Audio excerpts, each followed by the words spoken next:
We're here in Monte Carlo for the Rendez-Vous de Septembre. For AMBest TV, I'm Richard Banks.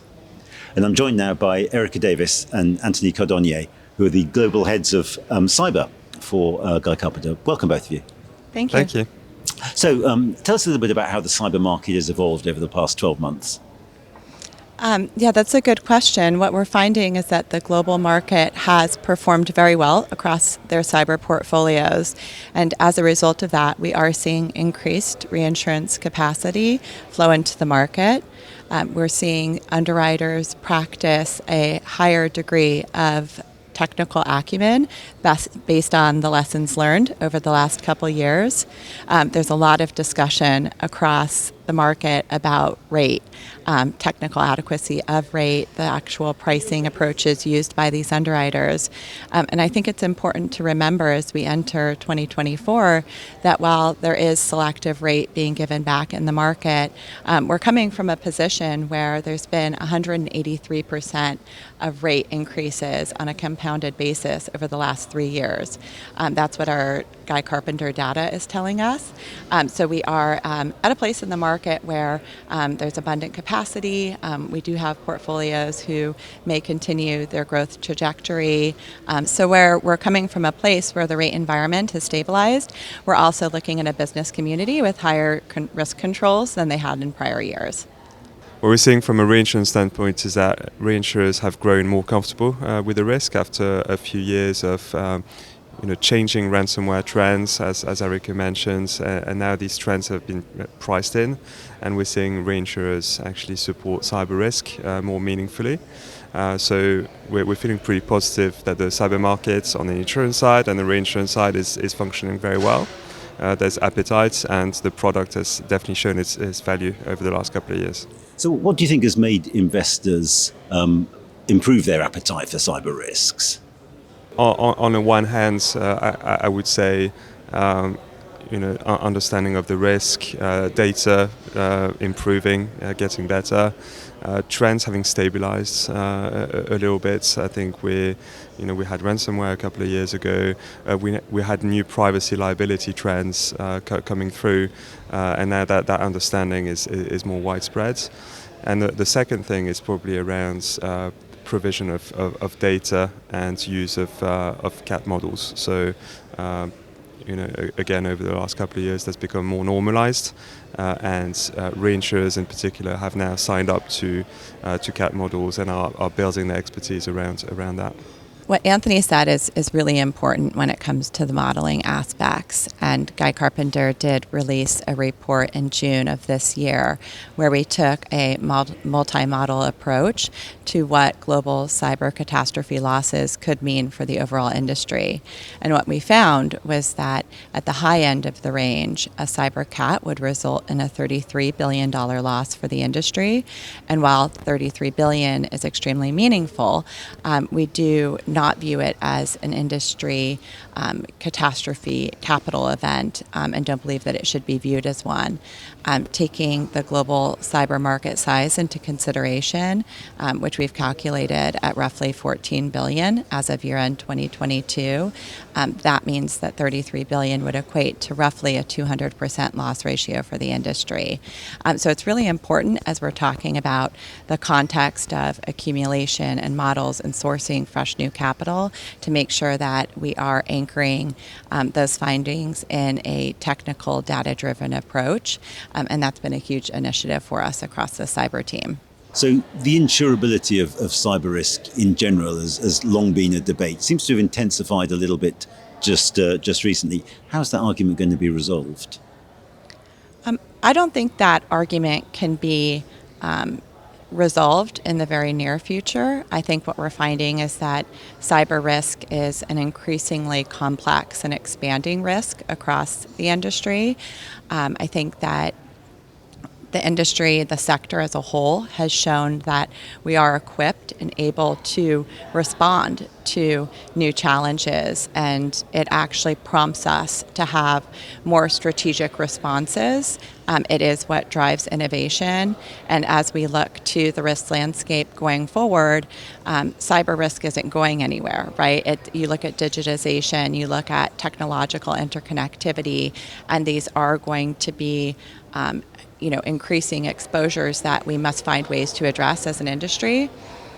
I would lastly say that across Guy Carpenter and more broadly across our sister business units, we do understand the importance that public-private partnership can play as part of that discussion, particularly for systemic risks where organizations may have protection gaps.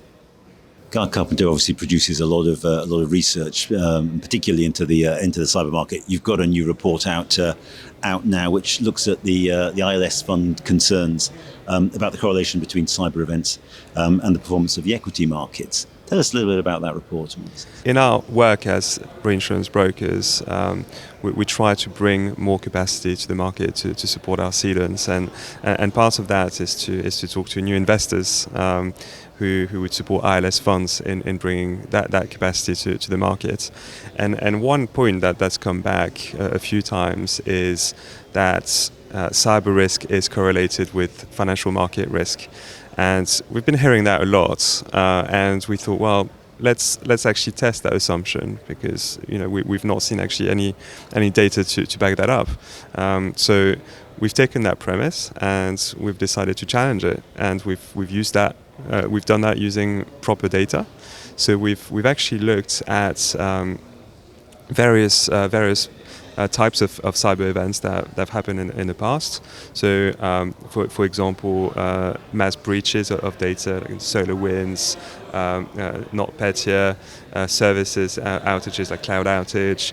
We've looked at critical infrastructure compromise. We've looked at financial markets compromise since the year 2000. And we've plotted that against the reaction of the stock market. And we've actually compared that with the reaction to nat cat events, so for example hurricanes and storms and the like. And what we actually found was a very similar reaction for those cyber events to nat cat events. And our conclusion in that report is that there is no direct correlation between financial markets risk, so stock market reaction to cyber events, and when there is, it's a very small blip and immediate correction.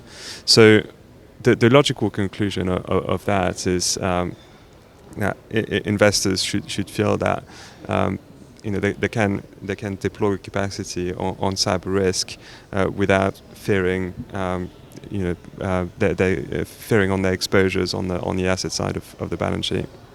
So addressing investor fears is clearly going to be an important issue. And perhaps as part of that, how well has the market protected itself against accumulation risk and a potential cyber spiral in the event of a big loss? So as the market has grown, and Erica referred to our reports through the looking glass, and in that report you will see the growth of the industry in the last few years. We're plotting the industry, the cyber market, to be around $14 billion this year, and the last Monte Carlo before COVID, we think the cyber market was about $5 billion. So the market has grown tremendously.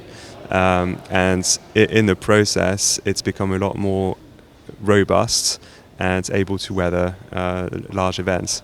So in terms of your question around accumulation, we think there is something between $3 and $5 billion of limits purchased just for catastrophe events, so through stop loss or event treaties, which is again has grown quite a lot in recent years. So the market is fairly well protected, fairly well reinsured, and as it continues to grow and fresh capital keeps coming in, we think it's going to be even better equipped to withstand accumulation events. I think too, when we're talking about looking at what cyber cat looks like, or we're looking at, squashing some of the investor concerns, right, to bring new capital in.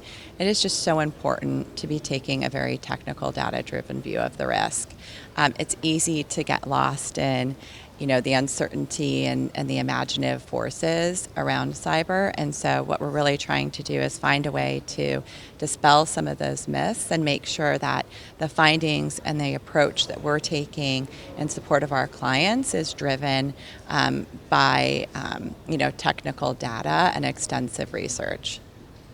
So those of us that follow the news closely will have seen headlines full of unexplained IT issues affecting global infrastructure. Nobody really knows who's behind that. But what happens when the first cyber war exclusion is triggered? Attribution of cyber events is an issue that concerns us and perhaps is not as present in other classes of business, and we're always going to have that element of uncertainty around those events potentially. On the second part of your question, I would simply say that the cyber market, by and large, cyber insurers and reinsurers are not seeking to get out of the obligations to pay claims. The purpose of cyber war exclusions and war exclusions in general is to avoid a situation where private balance sheets are unable to respond to insured events and leading to a collapse of the insurance markets. That is the purpose of those exclusions. But we don't think that insurers will lightly trigger those war exclusions to get out of those obligations. I think, too, there's been a lot of work done by the industry on this front. This is not a new issue, right? It's something that we've been working towards for many years now. We are seeing new policy wordings and approaches being taken by insurers and reinsurers who are looking for better clarity while maintaining the product's overall relevancy. And as Anthony mentioned, the intention here isn't to get out of claims, but we do anticipate that those wordings will be tested. There will be greater legal precedent that begins to develop. We've seen that take shape on other lines of business. We anticipate it likely will eventually on cyber policies as well. So that's definitely something that we can collectively learn from. And I do think that, given the global approaches being taken by these risk bearers, that there'll be some regional interpretation that comes into play as well. Fascinating insights. Thank you both very much indeed. Thank you so much for your time. For Invest TV, I'm Richard Banks.